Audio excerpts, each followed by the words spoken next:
Bien, damos inicio a la tercera jornada virtual internacional de la investigación científica organizada por el Centro Portugués de Apoyo a la Pesquisa Científica y la Cultura, Conjugare, y también al apoyo de la editora Cravo. Bueno, la vida en sociedad sedimentó con el tiempo determinadas formas de actuar y de ser. Constituimos patrones, hábitos, formas de relacionarse, en definitiva, cultura. Este elemento fue y es decisivo para que nos reconozcamos como humanos y para que identifiquemos nuestro lugar en el mundo. Sin embargo, a pesar de la aparente armonía, la vida en sociedad está impregnada de innumerables conflictos y tensiones. La relación con lo humano también está marcada por la alteridad y por la necesidad de convivir y representar la diversidad y la diferencia, puntos que no siempre son tan pacíficos. Los debates y las discusiones parten de esta característica y se imponen en nuestra cotidianidad social y académica como individuos sociales y como investigadores científicos. Con la propuesta la tercera jornada virtual internacional de pesquisa científica, cuyo tema es sociedad, cultura y poder, busca abordar las investigaciones que surgen del amplio abanico de posibilidades, aportes de la vida en sociedad. Así, el diálogo interdisciplinario será un punto necesario para los estudios científicos en las más variadas áreas del conocimiento humano, con múltiples enfoques posibles para rodear al ser humano y sus relaciones en la sociedad y en el espacio y en el tiempo. Iniciamos entonces estas jornadas con una mesa súper interesante que vamos a presentar ahora bajo el título de Paisajes morales de la desindustrialización. El futuro ya no es lo que era. Les presento entonces a Irene Díaz, historiadora y responsable de documentación del Archivo de Fuentes Orales para la Historia Social de Asturias, especialista en metodología de la historia oral. Trabaja sobre procesos de memoria y narrativas y representaciones de la desindustrialización. A Irene lo acompaña, ¿cierto?, Rubén Vega García, profesor de Historia Contemporánea de la Universidad de Oviedo y director del Archivo de Fuentes Orales para la Historia Social de Asturias. Ha trabajado en líneas de investigación centradas en culturas del trabajo, movimiento obrero, conflictos sociales y procesos de desindustrialización. También ha presentado atención a los testimonios y memorias de la represión. En los últimos años ha sido responsable del proyecto Cambio Sociocultural, Memoria, Patrimonio e Identidad en Contextos de Desindustrialización y comisario de la exposición Liderazgos Femeninos en Comunidades Mineras. Y bueno, me presento, quien les habla, soy chilena, teórica etnohistoriadora. Me he desempeñado como académica, investigadora y facilitadora de saberes, asumiendo responsabilidad pública de nosotros los intelectuales, ¿cierto? Activista por la memoria y el reconocimiento de la diversidad de los pueblos. He trabajado también en investigación y docencia, siempre promoviendo el cambio social para poder trabajar en una sociedad un poquito más justa y pluralista. Mis líneas de investigación son el desarrollo de la memoria, cultura, diversidad, identidades y el respeto mutuo en procesos de crisis social, desindustrialización y reconocimiento de culturas locales. Soy directora de Cultura y Territorio. Irene, luego de esta presentación y súper agradecidos de tu presencia, no sé si quieres iniciar. Ahí vamos. Muchísimas gracias, Esperanza. Gracias a la organización por contar conmigo, con nosotros, con el Archivo de Historia Oral. Y bueno, pues en el marco de estas jornadas sobre sociedad, sobre cultura y poder, nos pareció interesante, lo habíamos hablado, pues abordar un tema tan amplio a partir de una reflexión un poco más acotada sobre el fenómeno de la desindustrialización y sobre los paisajes y legados morales que generó y genera ese proceso. Un proceso que ha acabado por afectar a buena parte de los países del mundo. Sí que es cierto que en diferentes momentos y con diferente intensidad, y que indudablemente no puede desligarse de la propia dinámica del capitalismo en esa búsqueda constante por el crecimiento y por la acumulación de capital.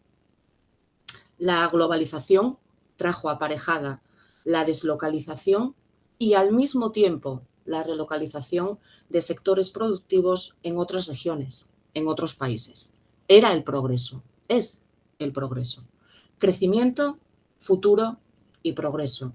Esa era y continúa siendo la máxima. Sin embargo, en esta ecuación nos preguntamos, ¿no?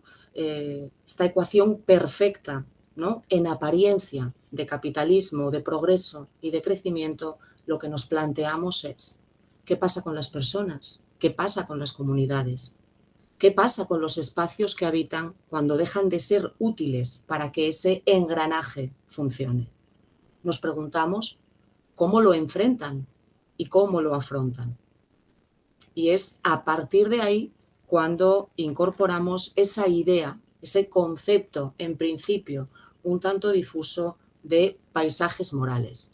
Paisajes morales que inciden en legados que son materiales, daños a la salud y daños ambientales de incuantificable alcance, no sé, vuestras zonas de sacrificio, un término en sí que me parece brutal, ¿no? En sí mismo, y nuestro paraíso natural. Somos asturianos, estamos en el norte de Asturias, y nuestro eslogan, el eslogan que nos identifica sobre todo en el resto de España, es el de paraíso natural.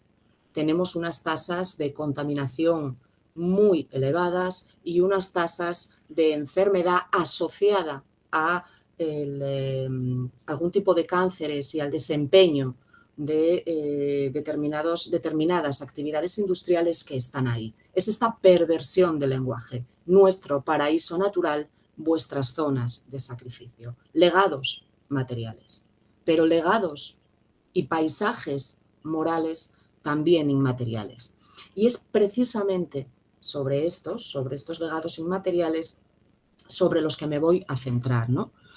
Unos legados inmateriales de oprobio, de abuso, de derrota, si se quiere, de desafección, pero también unos legados de resistencia, de solidaridad, de identidad de clase, de enraizamiento con los espacios y con las comunidades. Esto que en el entorno anglosajón o en la literatura anglosajona definen como el place attachment.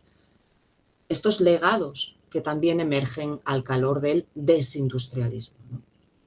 Había en todo ello una suerte de moralidad, ¿no? Moralidad que el historiador Edward P. Thompson enunció como la economía moral de la multitud allá por la década de los 60 del pasado siglo XX, ¿no? Y que alentaba a los trabajadores, a sus comunidades y a sus espacios a pautar unos límites frente a los mercados, frente al capital.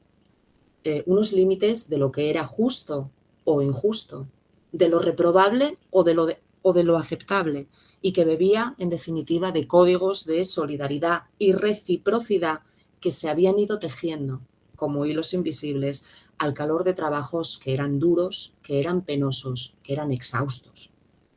Sin embargo, en algún momento, situémoslo a partir de la década de los 70 del pasado siglo XX, ese precario juego de equilibrios entre capital y comunidad se quiebra.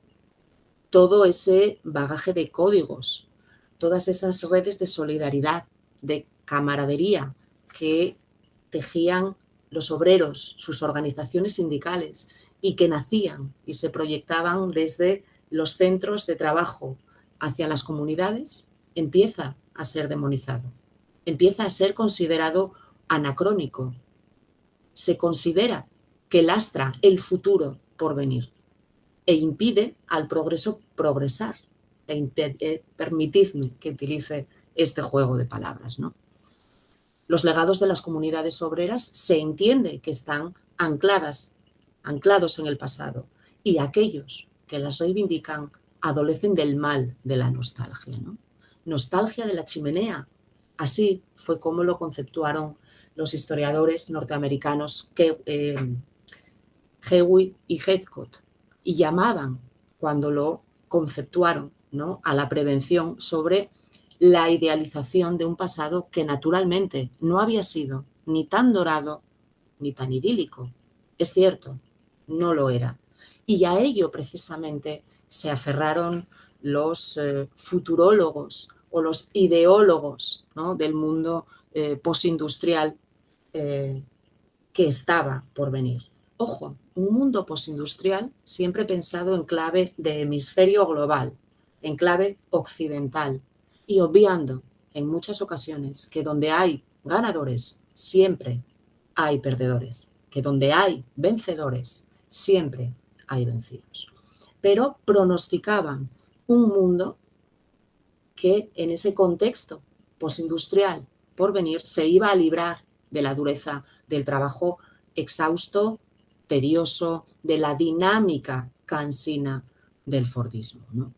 Claro, tener veleidades nostálgicas estaba fuera de lugar, estaba o representaba estar anclado en el pasado y representaba empeñarse en no querer mirar hacia el futuro. Ahora bien, nos planteamos, ¿cuál era? ¿Cuál es? Ese futuro que los nostálgicos de la chimenea se empeñaban en no querer aceptar. Y, en segundo lugar, nos planteamos, ¿acaso los trabajadores resultaban ser tan rematadamente estúpidos como para desear para ellos, para las generaciones siguientes, para sus familias, trabajos infernales, penosos, tediosos y repetitivos? O más bien, cuando miraban hacia atrás, hacia ese pasado, lo que estaban anhelando era la identidad, la solidaridad que emanaba del trabajo, el respeto, el orgullo y, si se quiere, un cierto orden moral. Ese sería un buen punto de partida para el debate. Nosotros, que nos dedicamos a recoger testimonios orales desde hace ya 20 y pico de años, podemos rastrear en las narrativas y en los relatos que se han venido construyendo sobre el proceso de la desindustrializador, más que pasados idealizados, pasados que están irresueltos y que se dirimen en el presente y que importan, y así lo expresan los testimoniantes, al futuro. Y las más de las veces, en el mismo sentido, lo que nos vamos encontrando son contranarrativas que vienen de determinados estamentos políticos, de determinados medios de comunicación que, utilizando el recurso de estos están anclados en el pasado, pretenden de alguna manera desarticular estos discursos de clase, de orgullo, de solidaridad. Y es cierto, podría haber cierta nostalgia, pero se trata de narrativas que no nos ofrecen una simple idealización de un viejo orden social y económico, eclipsado o a punto de ser eclipsado. Las minas, las fábricas, los espacios de trabajo permanecen como lugares ambivalentes que unos aman y que otros odian, pero donde lo que prevalece, al menos así lo vamos encontrando en los distintos testimonios, es esa idea de integración social y de solidaridad de clase. Cuando nos empeñamos en recuperar estos relatos y las historias que han dado forma a esos paisajes morales, ¿no?, que da título a este debate que tenemos, tanto nosotros como los propios testimoniantes, a través de sus relatos, desafiamos o al menos intentamos cuestionar ese ideal de progreso que teóricamente iba a traer aparejada la desindustrialización y ese paradigma neoliberal que ha venido calando y que está perfectamente instalado ya en nuestra sociedad. Todo esto se iba planteando en un contexto en el que los estándares del estado del bienestar y del modelo del industrialismo, que no olvidemos, fue forjado y forzado también por la clase obrera, por sus comunidades, estaban siendo desmantelados, demonizados, siendo objeto de revisión. Empezaba la edad del riesgo, la sociedad líquida o la era de la inseguridad. Así lo han venido denominando pensadores como Ulrich Beck, como Richard Sennett o como Zygmunt Bauman. Y la precariedad e inestabilidad laboral y la pérdida paulatina de esos anclajes identitarios comunitarios eran los que estaban dando forma a un presente que debería ser la antesala de un futuro, pero lo planteo, ¿qué futuro y qué progreso? ¿No? Quisiera terminar con una cita que me parece que tiene una fuerza brutal, que es increíblemente poética, de uno de los grandes pensadores y que yo creo que puede sintetizar algunas de las cosas que he venido comentando, esbozando aquí en estos minutos. Ahí va el señor Walter Benjamin, que dice: hay un cuadro de Klee que se llama Angelus Novus. En ese cuadro se representa a un ángel que parece a punto de alejarse de algo a lo que mira fijamente. Los ojos se le ven desorbitados, tiene la boca abierta y además las alas desplegadas. Pues este aspecto deberá tener el ángel de la historia. Él ha vuelto el rostro hacia el pasado. Donde ante nosotros aparece una cadena de datos, él ve una única catástrofe que amontona incansablemente ruina tras ruina y se las va arrojando a los pies. Bien le gustaría detenerse, despertar a los muertos y recomponer lo destrozado. Pero soplando desde el paraíso, una tempestad se enreda en sus alas y es tan fuerte que el ángel no puede cerrarlas. Esta tempestad lo empuja incontenible hacia el futuro, al cual vuelve la espalda mientras el cúmulo de ruinas ante él va creciendo hasta el cielo. Lo que llamamos progreso es justamente esta tempestad. Muchas gracias. Gracias, Irene. Profundas reflexiones, ¿no? Rubén, cuéntanos, ¿cómo sigue esta historia? A mí esta lectura que acaba de hacer Irene me recordaba un reportaje sobre la especulación inmobiliaria en las favelas de Río de Janeiro y una mujer presenciando cómo se iban demoliendo las favelas a medida que iban quedando vacías para un proyecto especulativo y diciendo: estas son las ruinas de los vencedores. Y la escuchaba antes hablar también y recordaba, nosotros hablamos desde Asturias, un pequeño rincón de España, trabajamos primordialmente una historia local y regional en un territorio en declive, que fue un territorio minero y metalúrgico durante 2 siglos y que dejó de ser ya un territorio minero en este nuevo siglo. La última gran huelga minera se produjo en 2012 y dio lugar a un conflicto que formaba parte de una multitud de conflictos que se plantearon a partir de la crisis de 2008 en torno a los recortes sociales y al deterioro de las condiciones de vida y de las condiciones de trabajo de muchísima gente. Los mineros asturianos, bueno, los mineros españoles, los pocos que quedaban, sostuvieron una huelga de más de 2 meses, de 64 días. Y cuando entraron en Madrid, fueron recibidos en loor de multitudes por muchísima gente que estaba allí de alguna manera aplaudiendo lo que simbolizaban los mineros, no lo que representaban para ellos, porque el carbón ya no tenía valor económico en la economía española ni en nuestras fuentes de energía, y si todas las minas cerraban, a aquellos madrileños les daba igual. Pero lo que los obreros, los mineros como encarnación del proletariado consciente, del proletariado que luchó por cambiar el mundo de base, representaban, eso sí tenía sentido para aquella gente que los ovacionaba en la medianoche, tal como entraron, con una escenografía, por cierto, fantástica, ¿no? En la medianoche vestidos de mineros cantando Santa Bárbara Bendita, que es el himno de los mineros asturianos. Nosotros trabajamos sobre ese material. Trabajamos desde un territorio como Asturias, que es una región industrial en declive desde hace más de medio siglo y que fue históricamente un bastión del movimiento obrero. Y trabajamos justo en el cambio de encrucijada en el cual sabemos que eso ya no va a poder seguir siendo así, que ni el movimiento obrero ni el trabajo industrial va a jugar un papel ni siquiera parecido. Nos planteamos qué queda de eso y qué nos va a servir para construir un futuro que inevitablemente tiene que ser distinto. Estamos, poniendo fin a una de las fases de esta línea de investigación, a un proyecto que dimos en llamar, como se dijo en la presentación, Cambio Sociocultural, Memoria, Patrimonio e Identidad en contextos de desindustrialización, y que intenta mirar muy en detalle lo que aquí nos está pasando y compararlo con otros procesos similares, no solo en el occidente desarrollado o del capitalismo rico, sino también en países de otros contextos sociales. Lo hacemos desde 3 perspectivas.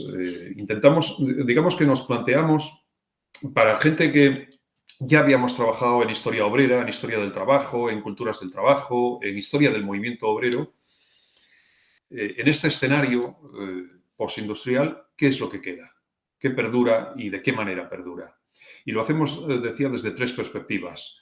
Desde la memoria oral, desde explorar cuáles son los relatos que estamos construyendo, de qué manera nos estamos contando esto que nos está pasando o lo que nos pasó y de qué manera le damos significado a esa memoria.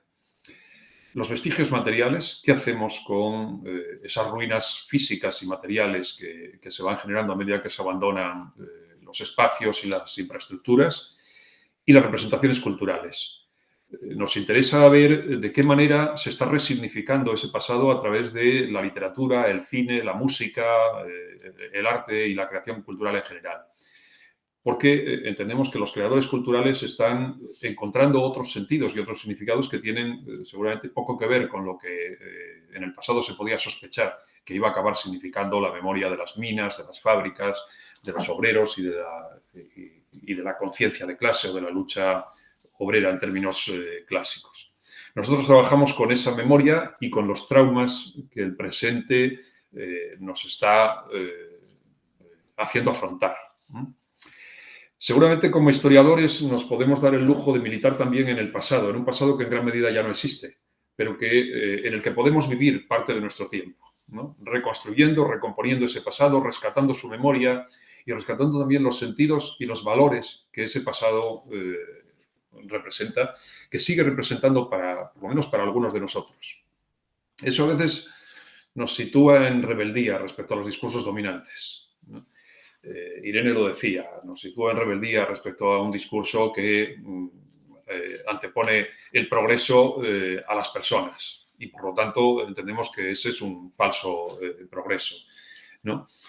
Y nos obliga también a replantearnos constantemente cuál es el sentido de nuestro trabajo, para qué hacemos lo que hacemos, para qué sirve y a quién sirve, ¿no? Puesto que partimos de las fuentes orales, eso significa inevitablemente dialogar y escuchar. Es decir, necesitamos aprender a escuchar. Esta es una máxima que repetimos muy a menudo. Es importante saber preguntar cuando uno entrevista, pero es mucho más importante saber escuchar y saber callar. Dejar hablar y aprender a encontrar sentido a lo que te dicen y a lo que no te dicen y a cómo te lo dicen y a por qué cuando preguntas te contestan a cosas que ni siquiera preguntaste, ¿no? Porque todo eso está preñado de sentidos. Entonces, al final, esto nos sitúa en una relación que es una relación de empatía, de ponerte en la piel de otros que tienen vidas muy distintas de la tuya, por supuesto, pero de los que eres capaz de aprender. Eso yo creo que nos hace crecer en lo personal y me parece que es muchísimo mejor y mucho más sano, tanto desde el punto de vista psicológico como desde el punto de vista social, que los manuales de autoayuda que nos venden muchas veces. Me parece que esa es una muy buena terapia para nosotros. Y eso nos obliga a situarnos en una posición en la que no estamos ni fuera ni por encima de nuestros entrevistados. No importa si nuestros entrevistados no son del ámbito académico, si no tienen un bagaje de cultura escrita o de cultura erudita. No queremos ser intelectuales. Vuelvo otra vez a la referencia de Thompson, porque hoy mismo la utilizaba en una clase esta mañana en la Universidad de Oviedo, de ese prurito de los intelectuales que se dirigen a la clase obrera como si fuese una motocicleta sin conductor, pretendiendo ser ellos quienes hagan de guía de la clase obrera, ¿no? No queremos dar lecciones a nadie, no queremos conducir el vehículo de los trabajadores. Esa sería, dice Thompson con bastante ironía, la falsa conciencia de los intelectuales. Lo que sí queremos es escuchar y aprender. Y también sabemos que no tienen cabida los neutrales, que en ciencias sociales la neutralidad no existe, que cuando abordamos estos temas desde lo erudito y desde lo autorreferencial, pues simplemente somos elitistas y cumplimos una función que es tan ideológica como cuando lo hacemos desde la militancia explícita. Lo que pasa es que además es tramposa porque nos situamos en el plano de la objetividad o de la distancia. No hay neutrales en ciencias sociales, no es posible.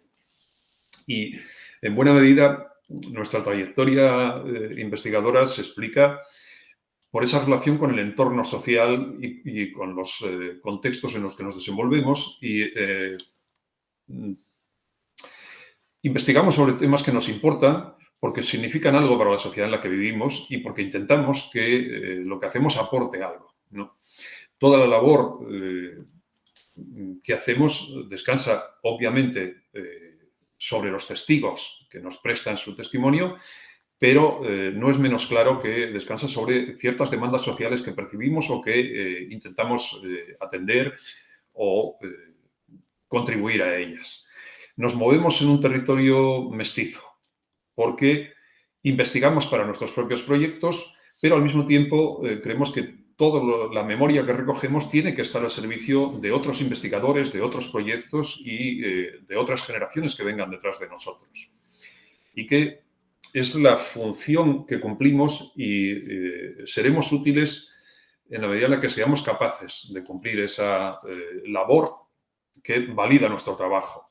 El recoger memoria, el aportar a la comunidad científica, pero también al tejido social que nos rodea y al que le debemos incluso el sueldo que cobramos, ¿no?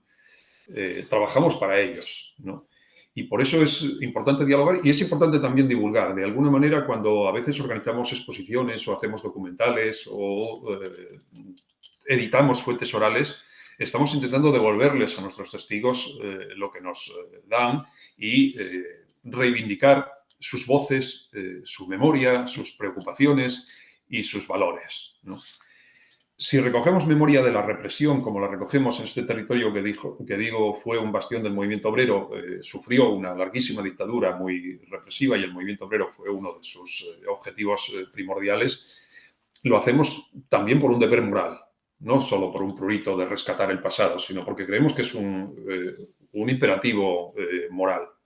Si rescatamos memoria y culturas del trabajo, es para dar voz a quienes no suelen tener voz y a quienes están fuera del campo visual dominante. Y si atendemos al patrimonio, incluso al patrimonio material, pero recogiendo testimonios orales, es porque con eso reivindicamos un pasado que configura legados para el porvenir. Trabajamos sobre declive industrial y, por lo tanto, trabajamos sobre un trauma cultural.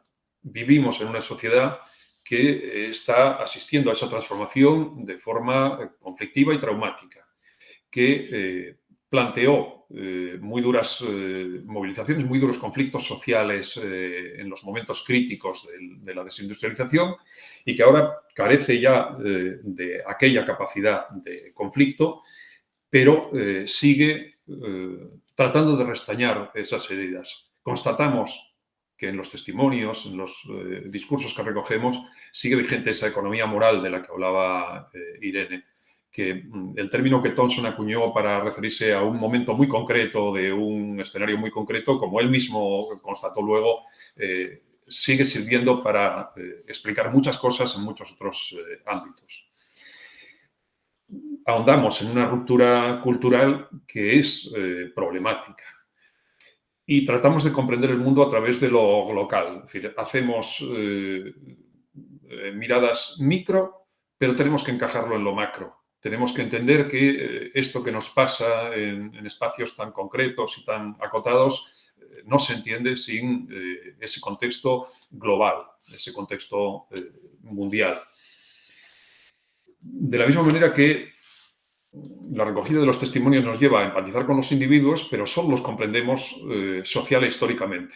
No entenderíamos nada si sencillamente nos mimetizáramos con ellos. Tenemos que tener esa especie de esquizofrenia entre identificarnos con ellos, empatizar, mimetizarnos y al mismo tiempo desdoblarnos en una mirada del investigador, del observador, ¿no?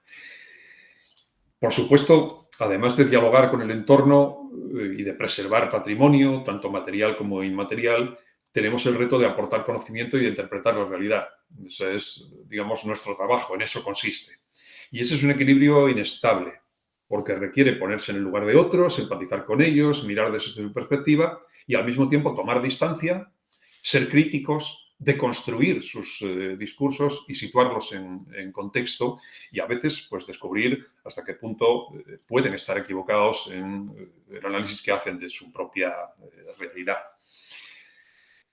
Nos movemos con un imperativo ético y otro científico y no siempre eso genera una armonía espontánea. Tenemos que movernos en un equilibrio que es un equilibrio inestable y un terreno que puede ser resbaladizo. Nos pasa además que en estos tiempos, estoy hablando en plural porque Irene y yo llevamos tantos años trabajando juntos que ya hablamos el uno en nombre del otro, ¿no? En estos tiempos de posverdad y de cierta posmodernidad que considera que el lenguaje es la única realidad objetiva, trabajar con testimonios nos sitúa también en una frontera problemática a ese respecto, porque nosotros nos resistimos a renunciar a los viejos paradigmas. Nosotros creemos que hay una realidad objetiva que desentrañar también y que los discursos son fundamentales, pero no lo son todo y el lenguaje tampoco lo es todo, ni el lenguaje configura por sí la realidad, ¿no? Y tampoco olvidamos que el pasado es una pieza fundamental para construir el futuro. Tenemos un poco la sensación de que la labor que hacemos cuando rescatamos memoria y cuando damos voz y escuchamos a la gente es aportar un espejo retrovisor para poder conducir hacia el futuro, pero pudiendo mirar atrás, ¿no? Y sabiendo que eso ayuda a conducir hacia el futuro que queremos construir. En una comunidad en declive como la nuestra, que está dominada probablemente por sentimientos depresivos y de nostalgia, vivimos en un profundo pesimismo, probablemente desde los años 60 o 70, dependiendo del rincón de nuestra pequeña región en el que nos situemos, y en una nostalgia de un tiempo pasado que se recuerda idealizándolo, pero también reconociendo lo que tuvo de salvable o de valorable. Esto no deja de encerrar ciertos riesgos, ¿no? Pero no creemos en proyectos de futuro que hagan tabla rasa del pasado. No creemos que eso sea posible y además no creemos que sea sano ni siquiera intentarlo, ¿no? Y por lo tanto tenemos que aprender de la experiencia, de las permanencias y de los cambios. Nuestro campo de atención, es decir, esta pequeña región del norte de España, Asturias, está inmerso en una crisis de identidad, ¿no? Fuimos un territorio ligado al trabajo obrero, industrial, a las comunidades obreras. El movimiento obrero vertebró sociopolíticamente esta región durante un siglo y esto no es posible ya. Es decir, no da más de sí, probablemente. Pero la transición que estamos siguiendo hacia ese escenario postindustrial está siendo traumática porque nos está abocando a un mundo incierto e inestable en el que, como dice el título de esta mesa en la que estamos, lo que ha cambiado de forma más radical es el futuro. El futuro parecía predecible y alcanzable en mucha mayor medida en las generaciones que nos precedieron que en las que nos están sucediendo, ¿no? Y eso genera una incertidumbre que es muy desasosegante y que cuando recogemos la memoria es un motivo de angustia de la gente mayor. Nos encontramos con gente con una preocupación muy extendida sobre qué va a ser de los jóvenes. Es una de las inquietudes más comunes que afloran en los testimonios. Y cuando hablamos con los jóvenes, también encontramos que el pasado a veces es un activo, es un motivo de orgullo, es un elemento de identidad, es una fuente de aprendizaje, pero a veces es también una carga, ¿no? Es algo que les impone un listón que no son capaces de rebasar, o es una nebulosa confusa porque las recetas o las soluciones del pasado son muy difícilmente aplicables en sus circunstancias, que son circunstancias muy transformadas, muy alteradas respecto a las que vivieron sus mayores, ¿no?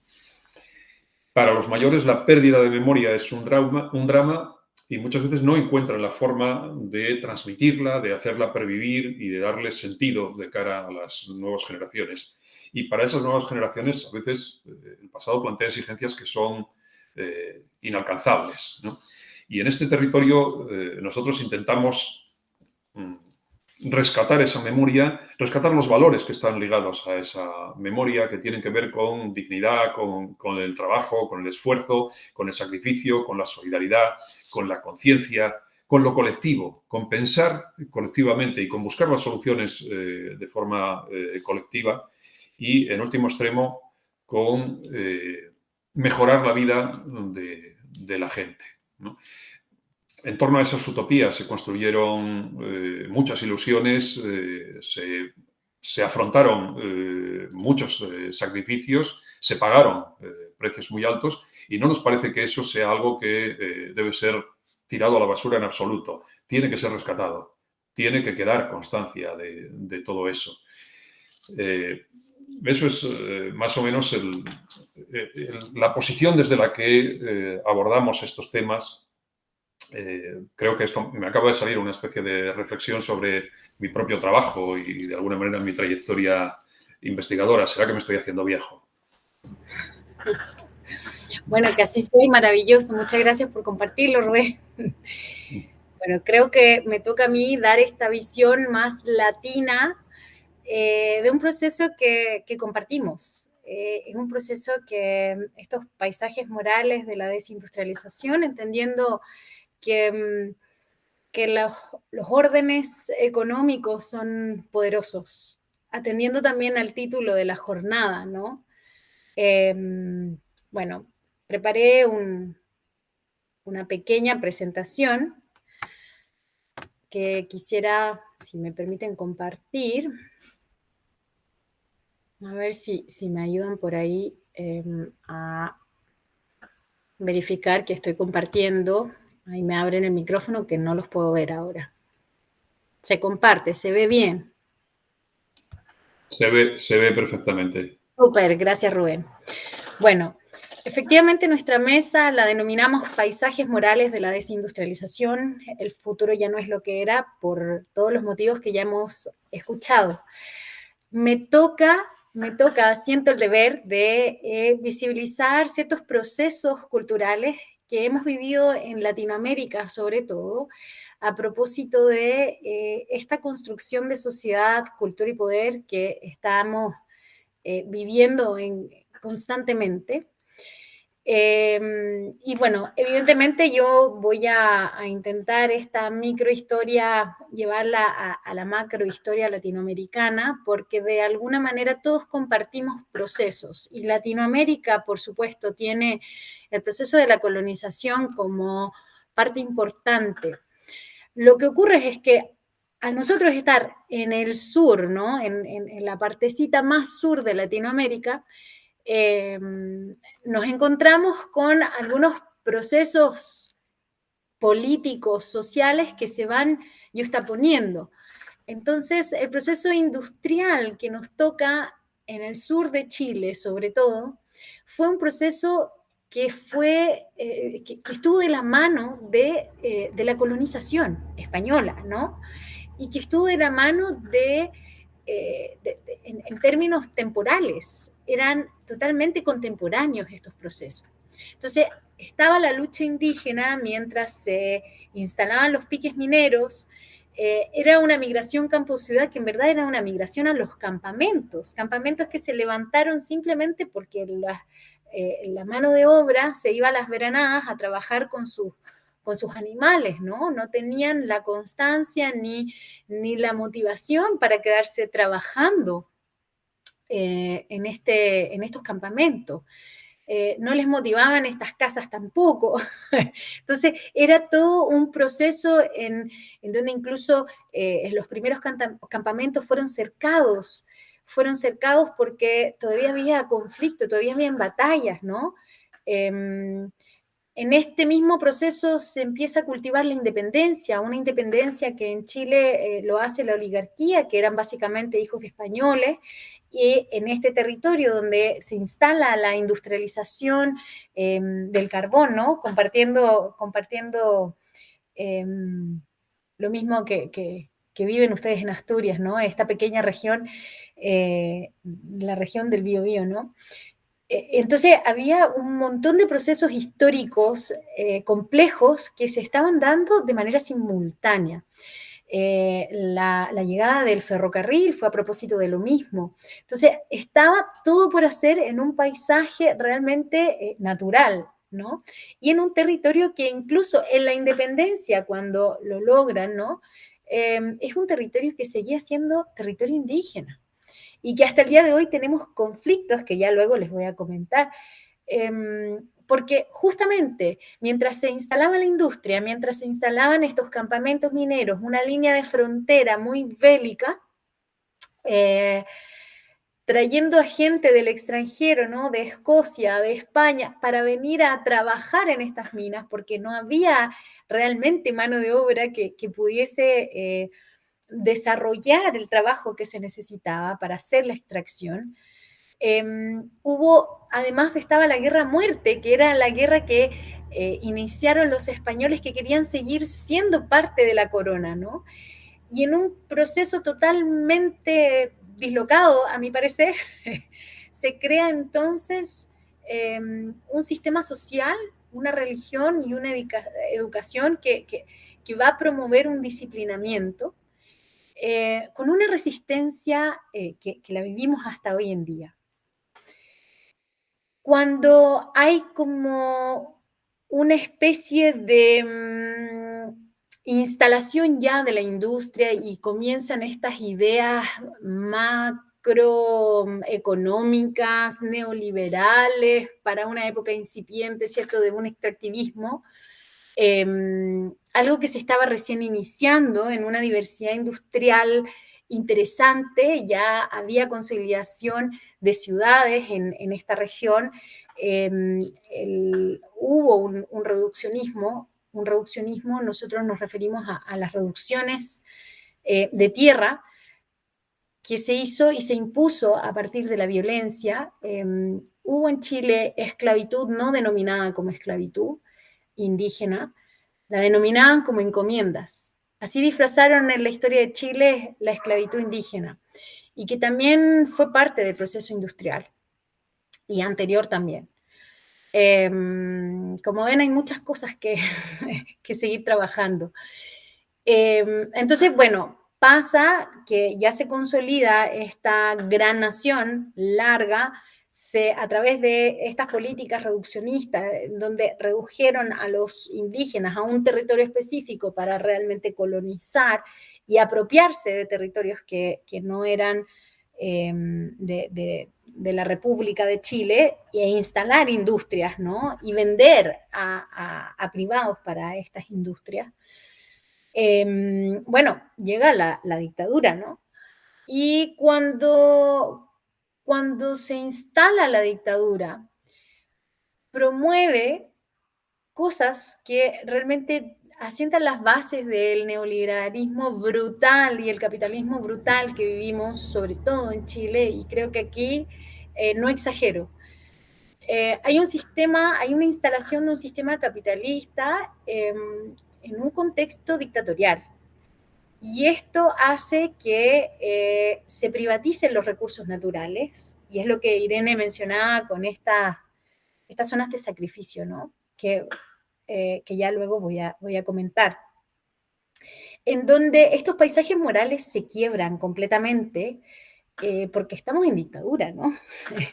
Entonces, y además empiezan a cerrar un montón de industrias que eran bastante diversas.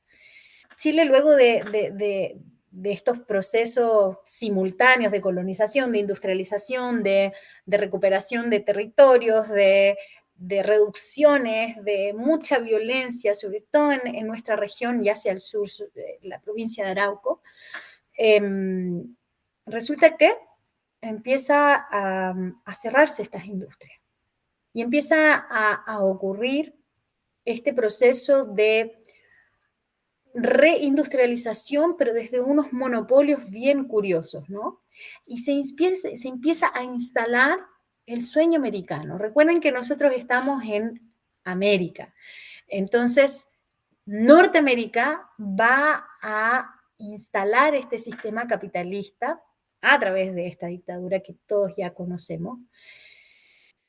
Y bueno, quizás uno de los elementos más duros que nos tocó fue la privatización de los recursos naturales, que es algo que padecemos hoy en día. Y esta construcción de imaginarios del futuro en esa época, ¿cierto? Eran totalmente exógenos. Se instalan imágenes culturales en una sociedad que estaba totalmente lejana a lo que en estos imaginarios se estaba promoviendo.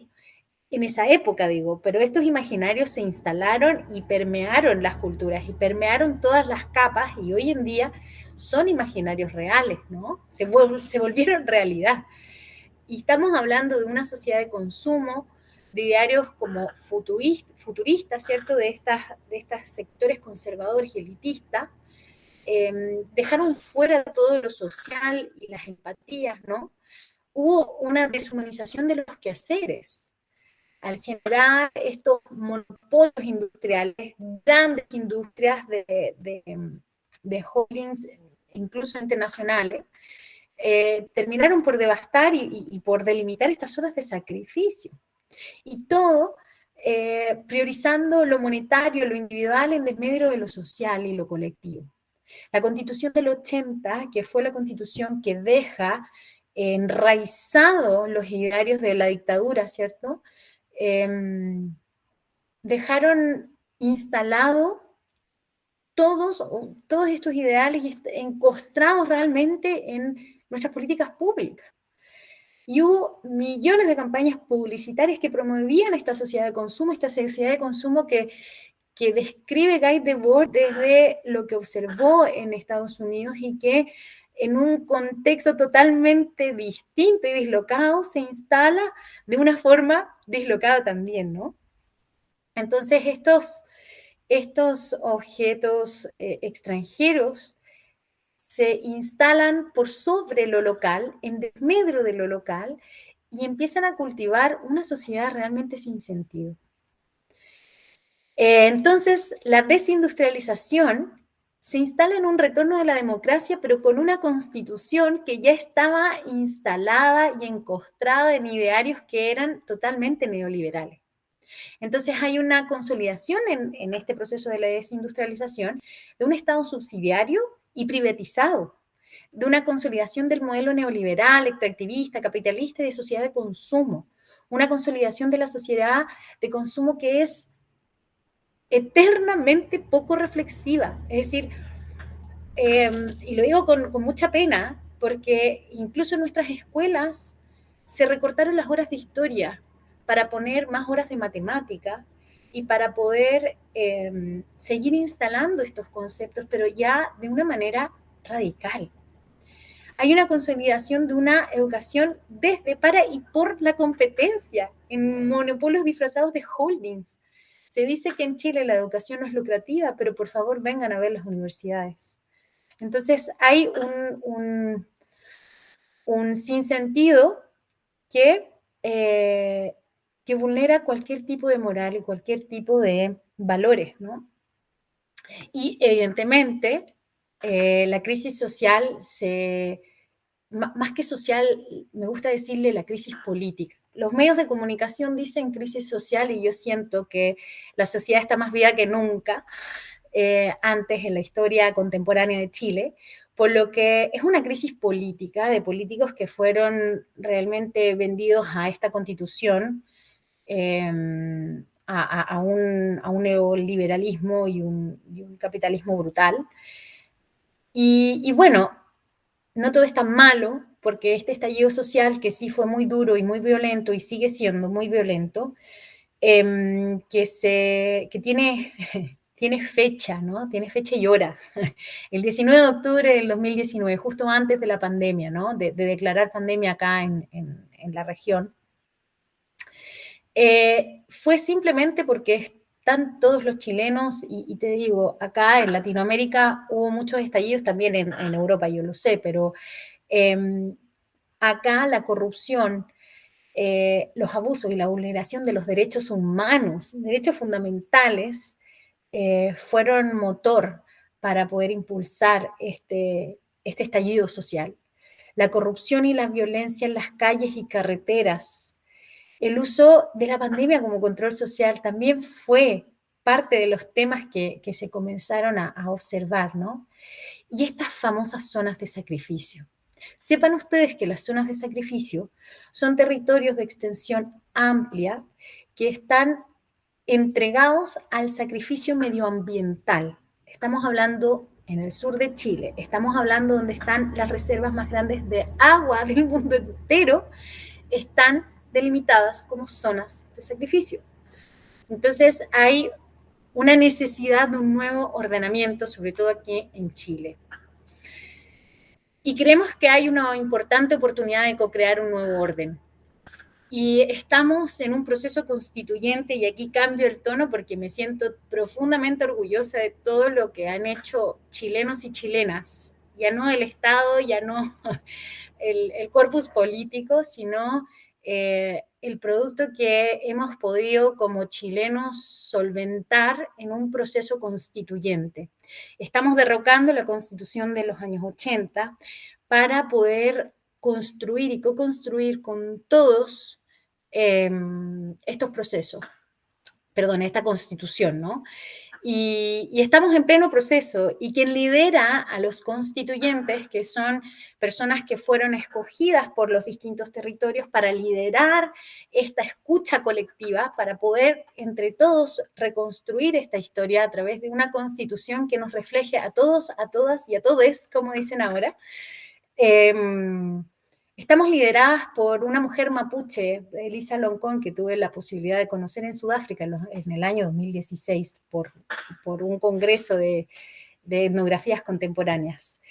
Vemos cada vez a chilenos más empoderados participando de los cabildos de barrio y mesas redondas. Vemos agrupaciones y un importante apoyo comunitario espontáneo, ollas comunes por todos los lugares a propósito de los problemas que hemos tenido económicos a propósito de la pandemia y, bueno, de estas mismas crisis de estallido social, que bien sabemos que lo primero que empieza a reflejarse es en la economía, ¿no? Empiezan de la nada a desaparecer fondos.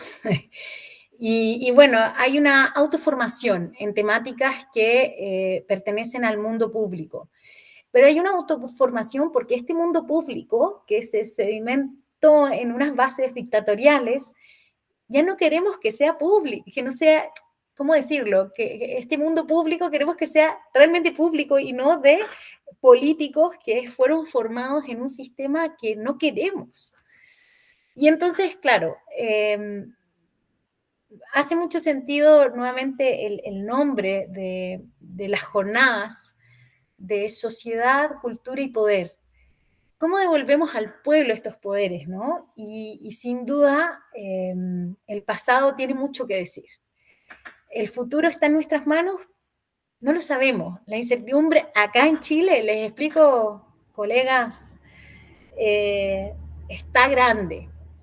Pero sin duda hay un regreso a lo humano, hay una restitución de los derechos que seguimos apelando, seguimos solicitando ayuda a entidades internacionales, porque en Chile se siguen vulnerando derechos, sobre todo en las calles, sobre todo en zonas indígenas que siguen peleando por sus territorios, por la restitución de la naturaleza, para nosotros mismos, los chilenos. Ni siquiera es algo, es que las zonas de sacrificio son tremendas. Entonces, bueno, hay una restitución de saberes y oficios, hay un querer recuperar historias pasadas para desde ahí levantar este presente que está muy duro. Y hay una recuperación de las ontologías políticas, del cómo somos y estamos en nuestros propios territorios y con los respetos a nuestro entorno natural, por un simple hecho de mantener una salud pública. Ya ni siquiera hablamos de ontologías milenarias, ancestrales, es decir, eso por sobre todo, pero hoy en día hay tanta devastación natural, hay tanto problema en nuestro medio ambiente, nosotros estamos en el sur del globo, ¿no? Entonces hay una importante querer restituir, ¿no? Hay un importante efecto que sin duda, quizás uno de los países con mayores índices de cáncer es Chile. Me atrevo a decirlo. Y bueno, hay una necesidad de restauración de suelos degradados por el excesivo extractivismo. Y entonces, bueno, ¿y ahora qué? Quizás volver al origen, lo que mencionaba Rubén, Irene, volver a empezar desde un reconocimiento y respeto mutuo a esta diversidad cultural, pero que tiene historia, que tiene bastante historia. Y entonces aquí me tomo de todas las palabras que ustedes mencionaron para ver si luego comenzamos con el debate o la conversación, ¿no? Rebeldías. Me resuenan las rebeldías porque estamos en rebeldía. Los medios en Chile, los medios oficiales en Chile están queriendo derrocar el proceso constituyente, pero las redes sociales lo están visibilizando de una manera tan transparente que realmente la sociedad sigue pensando y sintiendo, y así espero que sea, que este proceso va a llevar a un buen puerto. ¿Y cuáles son nuestros deberes morales en la investigación científica a propósito de este inicio, de estas jornadas internacionales, ¿no? De pesquisa científica? ¿Dónde están realmente estos sentidos y valores del pasado? ¿Cómo desarrollamos realmente la escucha para, por ejemplo, en el caso de Chile, realmente generar una constitución que pueda contribuir a la escucha de todos, a la incorporación de todos y todas, ¿no? ¿Cómo vamos desarrollando empatías en estos procesos? ¿Cómo este pasado y presente se ven manifestados en el aquí y en el ahora? Las creaciones culturales, ¿cómo van aportando? Ustedes vieran las fiestas que se hacen aquí en las calles con el propio estallido, ¿no? Que fue un estallido que se inició el 19, pero fue continuo por un montón de rato. El activismo de la memoria. Me gusta hablar del activismo de la memoria. Cómo en verdad nos volvemos activistas en estos procesos, ¿no? Y bueno, también recogiendo todas las demandas sociales que son todas importantes. Y bueno, cómo también tenemos que generar cambios de paradigma. Y aquí me quedo con la frase de Edward Said: el conocimiento es el principio, pero para conocer tenemos que aprender a escuchar, ¿no? Y para aprender a escuchar hay que también aprender a callar. Eso era lo que quería compartir con ustedes y a ver si podemos seguir la conversación. Ahora sí podemos abrir nuestros micrófonos. Te estaba escuchando y estaba pensando en únanse al baile de los que sobran. Así es. Nos dijeron cuando niños, en Exactamente. Fin. Y sigue. Y sigue. Seguimos en una lucha permanente. Quizás la Constitución puede repararse, pero ahora hay que ver cómo se restituyen las redes sociales, los sistemas políticos, las territorializaciones de todo este entramado social, cultural, que se ha instalado de manera brutal, te digo. Quizás dé lugar a una desmovilización, no lo sé. Puede ser. Supongo que esa es la prevención. Estamos en el proceso. Yo no, ni siquiera podría aventurarme a decir qué es lo que quiero, puedo decirlo. Pero qué es lo que va a pasar, pues espero que lo mejor, ¿no?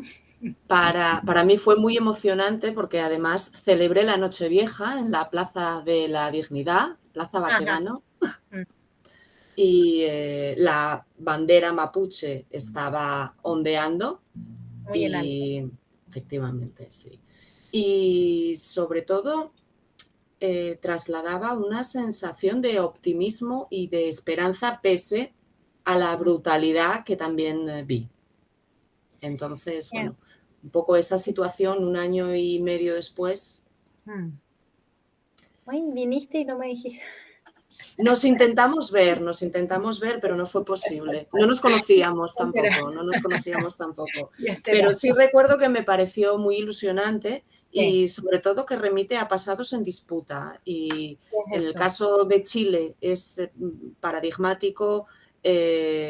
Seguimos teniendo el mismo debate en España con nuestra dictadura particular. Más recientemente hablabas del tema del desafío indígena, ¿no? Estamos replanteándonoslo aquí también con bastante, lamentablemente está teniendo bastante eco,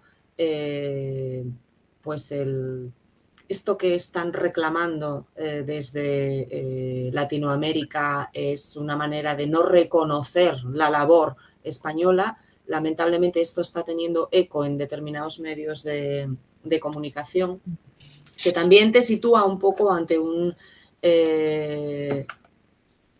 escenario bastante desolador y de incertidumbre. En Chile, en España y ya si nos acercamos un poco más en Asturias, ¿no? Uh-huh. Y bueno, ocurre que quizás para nosotros ha sido ya muy desolador. Por lo tanto, esto que se ve tan incierto es quizás la esperanza, ¿no? Y entonces por ahí también hay un reconocimiento, no por nada la presidenta de los constituyentes es Elisa Loncón. Es una mujer y mapuche, es decir, es muy simbólico, muy, muy importante, sobre todo por los procesos que se están viviendo, y hace 2 días pusieron estado de excepción y militarizaron toda la zona indígena. Entonces hay cosas que chocan, ¿no? Que están en constante tensión. Así que, bueno, creo que es una importante mesa de debate de estos paisajes morales, ¿no? Cómo nos moralizamos desde una inmoralización, no sé cómo mencionarlo, ¿no? Pero estos legados industriales sin duda son parte de los procesos de restitución cultural, de restitución valórica. Probablemente hay una oportunidad de confluencia.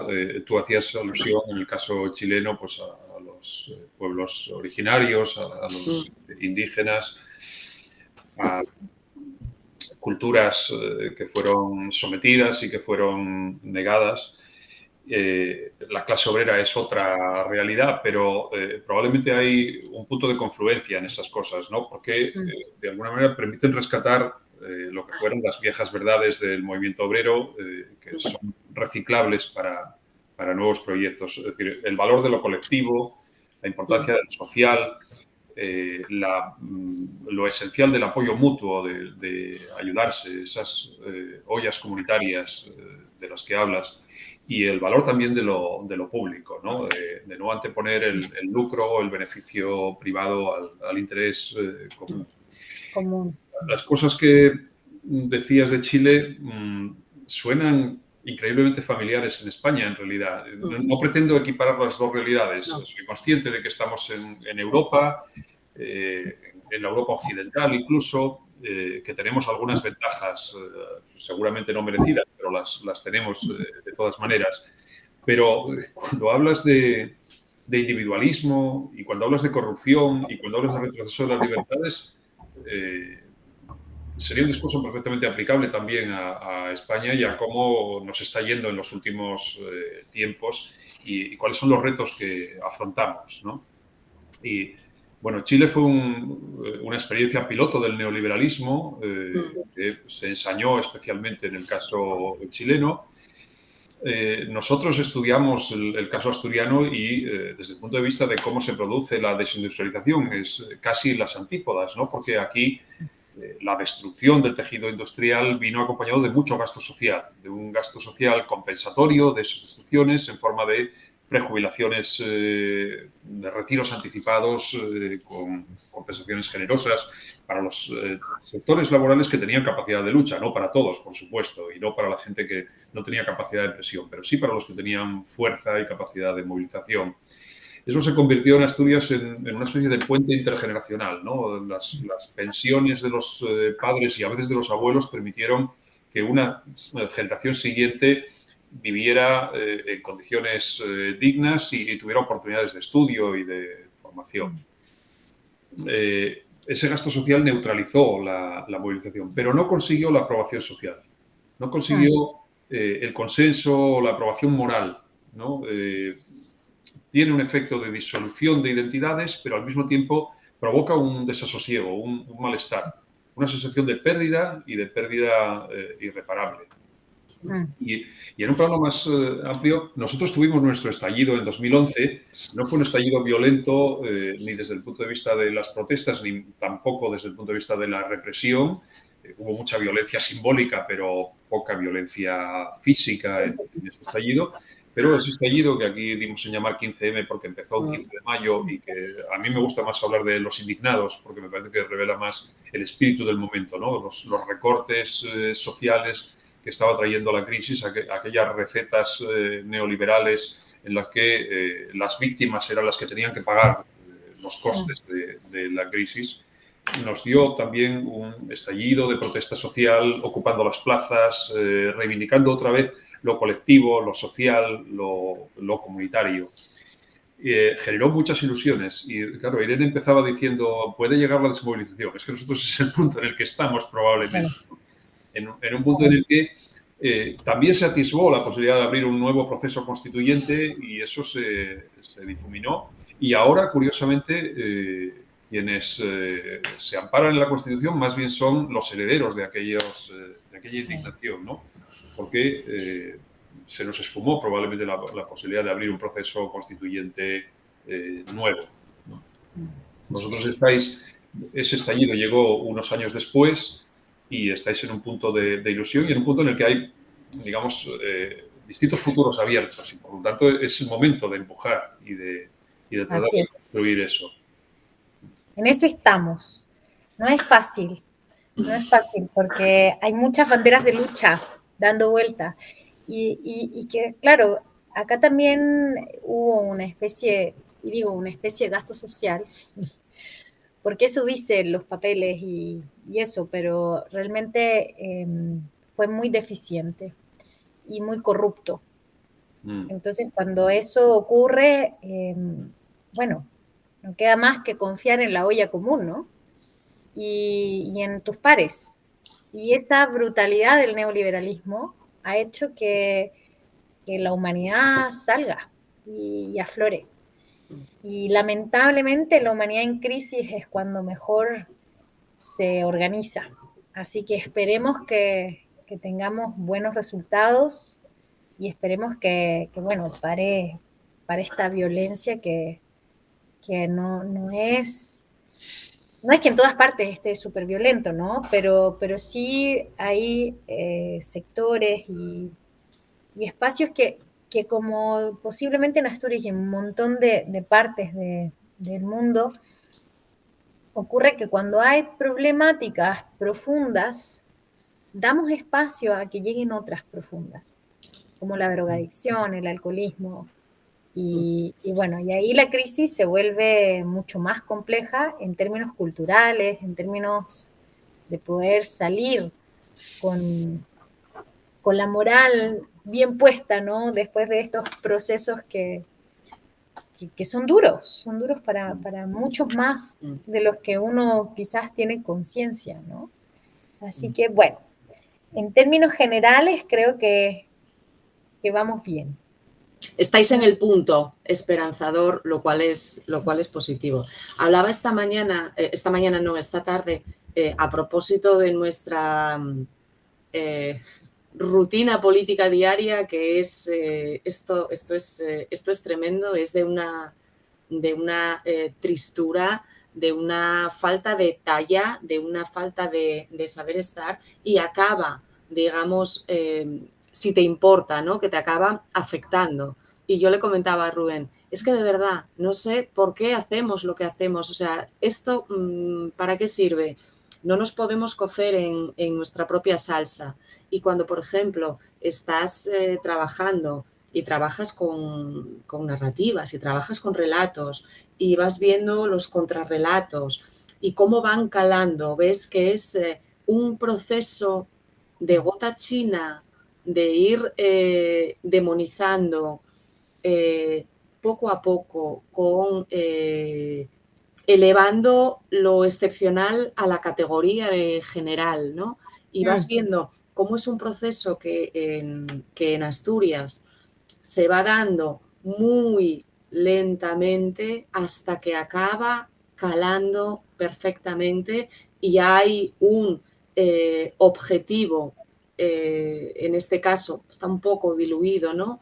Que era el colectivo minero, lo que disfruta, lo bien que vive y cómo se tiende a olvidar todo lo que vino detrás. Y hay un fenómeno que me parece fascinante porque en Chile se privatizó, en Asturias se nacionalizó el sector. Lo curioso es que esa nacionalización, socialización de pérdidas que decían algunos, aparece en determinados discursos como inhibidora del emprendimiento. Aquí lo llamamos así. Hay hasta una asignatura para el emprendimiento, ya desde que, sí, estos son también discursos que van calando, ¿no? De manera que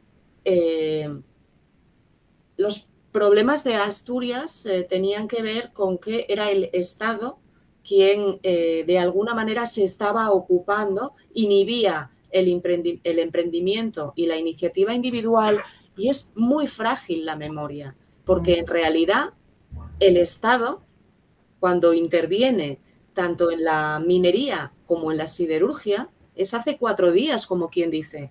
El proceso de nacionalización del sector minero culmina gran parte, ¿eh? Ahí sigue habiendo sector privado, bueno, ahora no hay nada, o ahí está reducido a la mínima expresión, pero tiene lugar en los años 70. En los años 70. Es decir, vas viendo un discurso en el que todos los problemas que tiene Asturias es que hay una dependencia del Estado. Y tú te preguntas, si solo tienes que mirar cuando se nacionaliza. Es verdad que había dependencia del sector, que había dependencia porque incluso las privadas recibían inyección de dinero público. Pero vas viendo cómo se olvida, ¿no? En función del interés, ¿no? Y se llegaba a decir incluso que en determinadas zonas de Asturias funcionaba una suerte de keynesianismo local, ¿no? Que hacía imposible que se pudiera, ¿no? Dar la entrada a la iniciativa privada. La iniciativa privada había estado y se había ido porque no lo consideró rentable para sus intereses. Y quien sí se hizo cargo fue el Estado. En ese sentido, hay una diferencia con el caso chileno, pero en cualquier caso son discursos que van calando. Y todos los problemas. Exacto, acá el discurso neoliberal como para empoderar a los pequeños empresarios, hay un desarrollo importante en emprendimiento y en gasto público, en poder sacar a luz muchos proyectos, ¿no? Pero que bueno, después en el camino se truncan porque es un poco complejo en un sistema neoliberal donde aquí todo está chino, ¿no? Entonces, de hecho, hasta la electricidad lo compraron los chinos, ahora con la pandemia, ¿no? Bueno, y en el fondo estábamos precisamente en una mesa en una mesa redonda con agrupaciones de artesanos de Largo de Chile, y entonces nos decían, pero ¿por qué tengo que competir? ¿Por qué tengo que presentar un proyecto? ¿Y por qué tengo que decirme que soy emprendedor social si soy un simple artesano que quiere ejercer su oficio y quiere vivir de eso? Eso de entrar en el mercado, tengo que hacer no sé cuántos materiales, no sé cuántos objetos, no sé cuántas vasijitas de greda, cuando en verdad yo no tengo cómo competir a las vasijitas de greda que están llegando de la China, ¿viste? Entonces, uno ve cómo estos discursos funcionan para algunos y no funcionan para otros, y esta individualización y este sistema capitalista está dejando afuera a un montón de gente. Y entonces ahí el poder, que es el económico, empieza a permear a una segregación socioespacial que la vemos hoy en día en las ciudades en Chile. Recuerden que nosotros venimos desde el 73 con este sistema. Entonces tenemos muchos años en esto. Hay mucha segregación. Hay mucha segregación que uno ve en las ciudades. Entonces ya no es tan fácil, es como en el apartheid en Sudáfrica. Uno ve la segregación, uno ve dónde era la ciudad de blancos con la ciudad de los negros, que venían a servir a las ciudades de blancos. Y está instalado en concreto, digo, concreto, literal, ¿no? Entonces, eso es brutalmente difícil de sacar adelante. Hay guetos verticales, es decir, edificios gigantes con departamentos de 20 metros cuadrados, donde viven familias enteras y están pagando crédito por eso. Y nadie está regulando realmente el espacio mínimo por persona para vivir de manera saludable.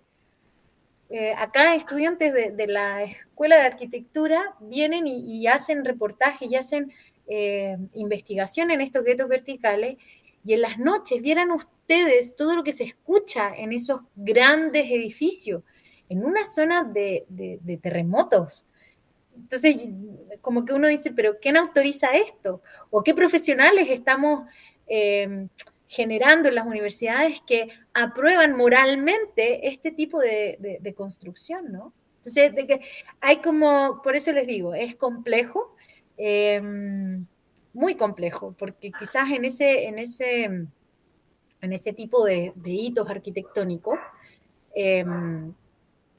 o sea, la solución es echar abajo, pero ¿qué pasa con todos estos créditos? ¿Qué pasa con toda esta gente que tenía el sueño de su vivienda privada, ¿viste? Y bueno, que la mayoría son subvenciones estatales, porque son vivienda social.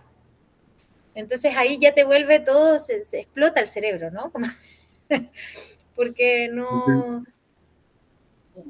Tú haces alusión a la vivienda como un problema. Ese es un problema mayor en España también. Ese es uno de los grandes males sociales de la burbuja especulativa que generó la crisis de 2008 y del modelo de desarrollo español, y no parecemos haber aprendido gran cosa de aquel proceso. Cuando estalló la burbuja y mucha gente perdió sus casas y los bancos se hicieron con la propiedad de esas viviendas que las personas que las habían comprado no podían pagar, nosotros pagamos la deuda de los bancos, todos nosotros con nuestros esfuerzos, con nuestros sacrificios pagamos la deuda de los bancos, pero eso no nos proporcionó el acceso a esas viviendas. Esas viviendas siguen ahí esperando a que el mercado se reactive y a ser vendidas en mejores condiciones sin ser ocupadas. Pagamos la deuda de los bancos, pero los bancos ni siquiera nos proporcionan viviendas para estar. Y estamos en pleno debate sobre estos temas en el caso español. Y esto en un contexto en el que la segregación espacial y la segmentación social se va agudizando. No ya en el caso de España, en el caso de Europa y de América del Norte, el problema de esa desaparición de la identidad de clase es que lo que está viniendo después son otras identidades que son xenófobas, que son racistas, que son clasistas y que fragmentan a los de abajo y los instrumentalizan, ¿no? Que convierten en enemigo no al de arriba, no al que te niega oportunidades, sino al de al lado o al de abajo. El de abajo es mejor todavía, porque el de abajo es el culpable perfecto. Por lo tanto, el inmigrante, el sin papeles, el precario es el enemigo. Pasa aquí también, ¿no? Pasa aquí, y eso es brutal. Y el que te quita el empleo y el que... Bueno, son disputas de poder que se empiezan a consolidar con modelos viciados como el que estamos viviendo, ¿no? Mira, a propósito que esto que decís y llevándolo al terreno que más trabajo, ¿no? Esta batalla por el empleo y cómo va quebrando la solidaridad. Esto, por ejemplo, lo puedes ver en un contexto de crisis, aplicándolo al caso del proceso de declive de la minería, cuando comunidades bien cohesionadas, ¿no? Con una solidez comunitaria que parecía a prueba de bombas en una coyuntura en la que empieza a escasear el puesto de trabajo, se van generando fisuras en esa comunidad. ¿Por qué tú accedes a un puesto de trabajo y yo no lo hago? Y todo eso además está teniendo lugar en un contexto que además tú comentabas como uno de los problemas, ¿no? Cómo se va instalando esa sociedad individual y de consumo. De manera que a un tiempo de escasez de empleo, que hace que te plantees por primera vez que eso que siempre estuvo ahí ya no va a estar, se añade también pues una serie de mejoras, fruto de conquistas, de luchas y de movilizaciones que hacen que a la hora de plantear un conflicto en defensa, no de que tú puedas acceder, no solo de que tú puedas acceder, sino de que se garanticen puestos de trabajo para otros, te retraigas. ¿Por qué? Porque tienes tu hipoteca, porque tienes que pagar tu televisor, porque tienes que pagar tu coche, ¿no? Entonces, eso sí que es un proceso que, como todo, es como muy paulatino, pero va inhibiendo esa solidaridad y el vamos a luchar porque, de manera colectiva, porque prima ese consumismo, se ha introducido ya esa sociedad de consumo y precisamente por la escasez miras primero para ti que para tu compañero, ¿no? Y la situación tampoco permite. Y eso es algo que, por ejemplo, cuando escucho los testimonios o cuando hablas con perfiles de hombres y de mujeres, ¿no? Pues que empezaron su actividad laboral en la década de los 80, 1980, finales de los 80, son capaces de detectarlo, porque son conscientes al mismo tiempo de que eso está pasando, pero que no debería de pasar.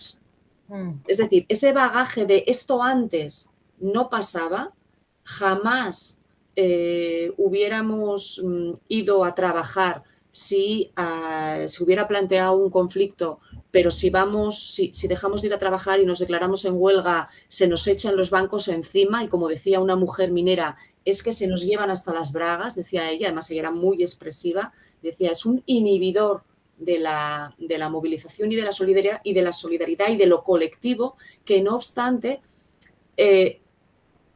les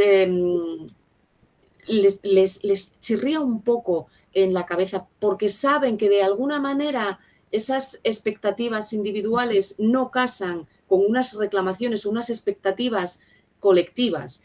Esto sobre todo se ve en comunidades como las mineras, ¿no? Y es difícil conciliar, porque podrías hacer abstracción, yo no quiero saber nada, yo tengo que mirar por mí, pero cuando vives en entornos, cuando has nacido en entornos que durante décadas funcionaron de manera colectiva, evidentemente con sus más y con sus menos, y de repente van planteándose estas cuestiones y ves como que tienen una especie como de deuda y les cuesta reconocer, ¿no?, que frente al impulso de la sociedad de consumo, al tener que salir adelante, ellos están, digamos, faltando a sus predecesores, ¿no? Todo lo que conseguimos, dicen, ahora lo estamos perdiendo o ya lo perdimos, ¿no? El futuro no era, ¿no? Yo haría una puntualización. Hay un riesgo en esto que está diciendo Irene, que es que idealicemos el pasado, ¿no? Que pensemos que esas comunidades eran comunidades homogéneas, solidarias, perfectamente cohesionadas. Sí. Y en realidad, es decir, lo que cambia no es que no existiera también conductas insolidarias, conductas xenófobas, actitudes egoístas. Lo que cambia es que, digamos, el discurso dominante, lo correcto y lo socialmente aprobado y refrendado, la moral, ¿no? Dejó de ser lo solidario, lo colectivo y lo común, ¿no? Es decir, claro que tenían comportamientos insolidarios en su seno, pero la voz dominante y lo que todo el mundo asumía como que era el comportamiento honroso, el comportamiento honorable y apreciable era el de la solidaridad y el de lo común y lo colectivo. Y esto se lo lleva por delante el individualismo, es decir, el convertir esos comportamientos en el paradigma y en lo esperable. Naturalizar sí, hubo eso. un cambio, exacto, hubo un cambio importante de lo moral y ahí es donde uno queda como, ¿dónde fue? Y por eso quizás somos historiadores, ¿no? Como de tratar de pesquisar qué pasó, cómo cambió todo tanto en tan poco. Bueno, para nosotros, insisto, los historiadores es poco tiempo, ¿no? Pero en general, y esto ha pasado a nivel mundial. Entonces, bueno, un poco chicos, para ir cerrando esta mesa y agradeciendo todas estas maravillosas reflexiones y puntos comparativos sin competencia, ¿no? Sino que para ir entendiéndonos un poquito más cada vez que pensamos en conjunto. ¿Con qué se quedarían ustedes o cómo pudiésemos incentivar también a los nuevos investigadores a seguir indagando en temas del pasado, en culturas del pasado y en estos tránsitos, en estas transformaciones urbanas, sociales, culturales? Nosotros nos toca la desindustrialización, quizás en el futuro van a tocar la desconstitución, no sé. O quizás o la destecnificación. Destecnificación o la hipertecnologización, ¿no? Nada, ¿cómo pudiésemos cerrar, ¿no? Cada quien desde sus veredas. Yo quiero pensar que si se pudo una vez, sí se puede. Y además lo llevo al terreno personal porque como decía Rubén, al final no se puede ser objetivo en ciencias sociales y sé de dónde vengo y sé cómo estoy donde estoy, mejor o peor. Y eso fueron esfuerzos colectivos que me dieron mi padre y mi madre y que consiguieron con el esfuerzo de todos, derechos de todos que yo disfruto. Lamentablemente formo parte de la generación que ya no va a vivir mejor que mi padre y que mi madre. Pero si se pudo una vez, sí se puede. Con eso me quedo. Por eso no podemos dejar de trabajar o de repensar, ¿no?, ciertas cosas. Aunque yo hoy tengo muy mal día porque vas viendo lo que está pasando y es ¿para qué hacemos lo que hacemos? Y después de todo. Pero si una vez se pudo, ¿por qué no se va a poder? En este imperfecto mundo en el que estamos, ¿no? Yo, la pregunta que planteas me lleva un poco a mi labor como, no solo como historiador, sino también como profesor universitario, ¿no? Y a una especie de sensación de haber quedado yo mismo obsoleto, porque me empeño en investigar temas que no están de moda. Yo sé que estoy pasado de moda hace mucho tiempo y casi lo convierto en una seña de identidad, ¿no? Es decir, ya no se lleva esto que yo hago. Pero eso inevitablemente lo percibes también en el interés que eres capaz de suscitar a tus alumnos o en el bagaje de conocimiento que tienen sobre los temas de los que tú te empeñas en hablar, ¿no? Yo me empeño en hablar de cosas que quizá otra gente no les habla y en hacerles ver realidades que están fuera de su campo visual y muchas veces fuera de su campo de interés, ¿no? En general, la memoria obrera está fuera de sus intereses. Entonces, bueno, tienes casi la necesidad de decir, esto existió y fue una verdad profunda para mucha gente, ¿no? Y le daba sentido a la vida de la gente y daba sentido incluso a la muerte a veces, ¿no? La gente asumió sacrificios inmensos por conquistar derechos sociales, por conquistar derechos laborales, conquistar libertades cívicas y lo hizo en torno a esa cohesión de clases populares, de los dominados, los de abajo, ¿no? Entonces, es el aprendizaje que en realidad tenemos que extraer de esto. No podemos reproducir aquellos esquemas, no tenemos las mismas condiciones materiales, ni las objetivas ni las subjetivas en realidad, ¿no? pero sí podemos rescatar los valores y podemos, como decía Irene, pensar que, bueno, hay que construir el futuro con otros materiales, pero toda esa construcción del movimiento obrero, ahora sabemos que la clase obrera no estaba destinada a cambiar el mundo de base y a construir una utopía igualitaria, que eso no se produjo.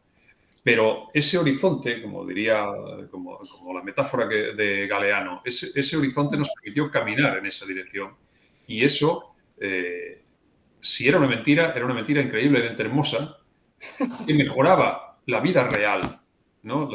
Nuestro estado del bienestar, más o menos precario, más o menos recortado en Europa Occidental, no se entiende sin el movimiento obrero, no se entiende sin esos trabajadores conscientes peleando, esas comunidades obreras peleando por sus derechos, que era pelear por la mejora de la vida de la inmensa mayoría y, por lo tanto, era pelear también por un futuro mejor. Nos toca lidiar con las mismas cuestiones en otro campo de juego y probablemente con otras reglas, pero no debería ser con otros valores. Concuerdo profundamente, Rubén. No debería ser con otros valores, y yo también invito a la audiencia a recuperar estos valores humanos, ¿no? No olvidarnos de que somos humanos y desde donde estemos podemos hacer un aporte profundo a nuestras propias sociedades, a nuestras propias culturas, siempre desde el respeto, siempre desde la empatía, ¿no? Que es quizás lo profundo que nos queda del pasado. Nosotros que estamos cerquita de la clase obrera, ¿no? Así que nada, y también quedar con este gran desafío.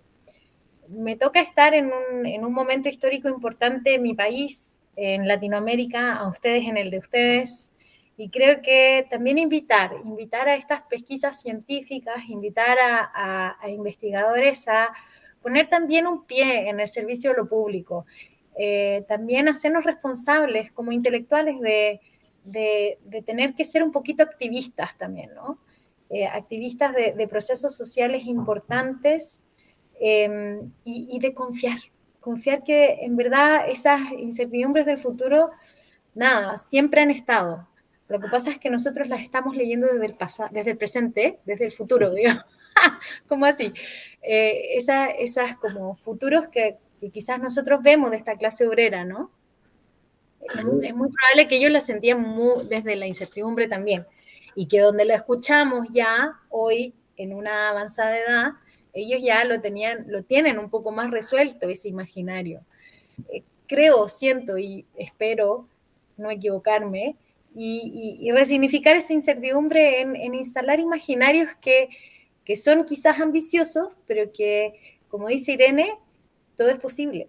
Así que también ahí va la invitación a seguir confiando en que podemos mejorar, hacer un futuro mejor para todos. A mí me sucede que militando en ese pasado que ya no existe y trabajando en estos temas pasados de moda, me considero un enorme privilegiado. Y yo creo que nos pasa a los tres que tenemos acceso directo, es decir, trabajamos con fuentes orales y trabajamos con clases populares, y nos pasa a los tres que tenemos acceso directo a ese saber, a esa experiencia y a esa memoria, y no en todas partes sucede.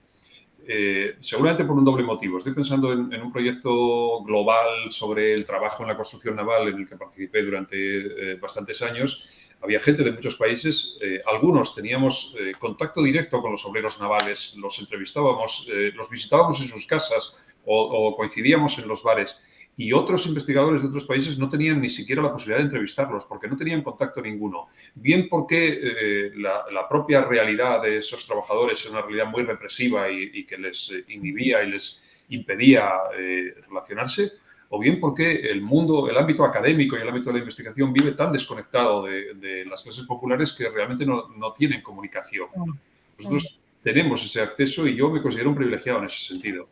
Y creo que mucha de la gente que entrevisté es un capital moral que incorporo a mi propia memoria y a mi bagaje, y que tuve el honor de conocer a esa gente, de tratar con ellos, de acompañarlos. Algunos ya no están y otros están aquí todavía, ¿no? Porque mi trabajo me dio ese privilegio. Maravilloso. También me siento privilegiada por bueno, la clase obrera que conocí y por la permanente comunicación y contacto con nuestras agrupaciones indígenas. Así que hay mucho que aprender. Y aquí es donde uno dice, bueno, los títulos universitarios son simple papel, ¿no? Porque en verdad hay tanto más por ahí dando vuelta en nuestra propia humanidad. Bueno, chiquillos, les doy un abrazo gigante. Muchísimas gracias por todas sus reflexiones, su sabiduría, por compartir este tiempo. Yo sé que ya es tarde, así que bueno, un abrazo enorme y infinitas gracias y esperemos encontrarnos próximamente en algún otro proyecto. Esperemos que sí. Esperemos. Muchas gracias.